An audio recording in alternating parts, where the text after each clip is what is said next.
ఏం బతుకండి అది? సహోదరి సహోదరులు, అర్థమవుతుందా? సైతానుగాడికి నువ్వు ఒక్కసారి అవకాశం ఇస్తే వాడు నీ జీవితాంతం నిన్ను బానిసగా మార్చేస్తాడు. మా చెల్లెళ్ళు మీకు అర్థం కావటల్లా. అబ్బాయిలు అని చెప్పి, ఫ్రెండ్షిప్లు అని చెప్పి, లవ్ అఫైర్స్ అని చెప్పి అబ్బాయిలు కూడా పడుతున్నారు, అమ్మాయిలు కూడా పడుతున్నారు. తెలుసో తెలియకో చనువుగా ఉంటున్నారు. రికార్డ్ చేయాల్సిన వాళ్ళు రికార్డ్ చేసి పడేస్తున్నారు.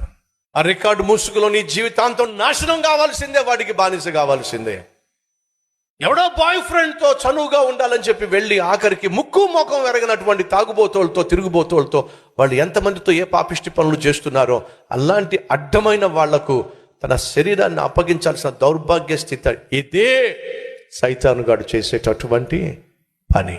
అపవాదికి చోటు ఇవ్వకండి, సైతానుకు అవకాశం ఇవ్వకండి అని దేవుడు చెప్తున్న కారణం ఏమిటంటే, ఒక్కసారి నువ్వు అవకాశం ఇచ్చావంటే వాడు నీ జీవితాంతం ఏడ్చే విధంగా చేస్తాడు, తలెత్తుకోకుండా చేస్తాడు, భయపడి చచ్చే విధంగా చేస్తాడు, ఏదో ఒక కుదరని రోగాన్నే అప్పగించి వెళ్ళిపోతాడు. ఓ తల్లి 20-25 సంవత్సరాలు